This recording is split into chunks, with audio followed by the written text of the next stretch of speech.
जे शख्सियत दे कोल मैं आ ये जेडे साडे टॉप के लोग पंजाबी कल्चर पंजाबी सभ्याचार वास्ते काम करते हैं जिन्हों ने हमेशा मेरा भी मान वधाया और मैनू प्यार किया।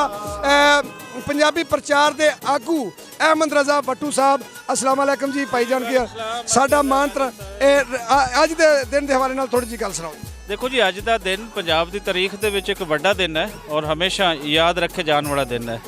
कोई भी कौम होंदी है तो उनका एक वे ऑफ लिविंग होता है जिन्हों असी कल्चर या सकाफत आखते हैं जिन्हों पंजाबी रैतल आखते हैं। पंजाब की हज़ारां सालों की रैतल है जिंदे अंदर लोगों ने यह सीखा कि असी जीवना किवें है, जीवनी के रंग किहड़े हैं, खुशबुआं किहड़ियां माणनियां ने, असी अपनी खुशियां किवें सैलीब्रेट करना है, असी अपने ब्याह शादियां किवें सैलीब्रेट करना है, असी खाना की है, असी पहनना की है। सो हज़ारां सालों की जी रैतल होंदी है ना वो छाणी की तरह ना छण के अगे आती है।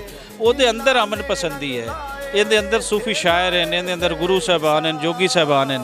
ये सारा पंजाबी खूबसूरती है, पंजाबी कल्चर एक खूबसूरती है जिन्होंने पंजाबियों को उस तो कट दिता गया। वो वजह बनी कि असी बेहाल भी होए, असी तरक्की भी नहीं की, असी पिछले कोई 74 सालों तो जिथे है असी उत्थे ही खड़े हैं। दुनिया कित्थे निकल गई, वो घाटा सानू की पईयां, दो पईयां साढ़े तो साडी लैंगुएज खोली गई, साढ़े तो साडा कल्चर दूर करता गया।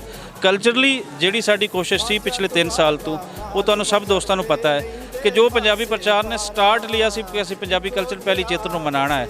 अज पंजाबी कल्चर पूरे पंजाब के अंदर हर स्कूल के अंदर, हर कॉलेज के अंदर, हर यूनीवर्सिटी के अंदर, हर आर्ट्स कौंसल के अंदर, हर आर्ट के इदारे के अंदर अज कल्चर डे मनाया जा रहा है। सो एक माइलस्टोन अचीव होया तुहाडे चैनल राहीं। अगली गल जिहड़ा मैं करना चाहांगा कि थकना नहीं पंजाबीओ, लगे रहना, जबान का हक असी 1 साल के अंदर लैना है और जदों असी दोनों चीज़ां जोड़ लवांगे पंजाबी सही माने पंजाबी उदों बन जाएंगे। बहुत शुक्रिया अहमद रजा वट्टू जी। रहमानी न्यूज़ सिर्फ पंजाब ते पंजाबी कल्चर पंजाबी सभ्याचार से काम करता पाया। पंजाबी कल्चर के जोड़े गुलूकार ने जोड़े पंजाब की मिट्टी नाल जुड़े हुए लोग ने उन्होंने प्रमोट करता है। ये तुहानूं किवें दा लगा सर?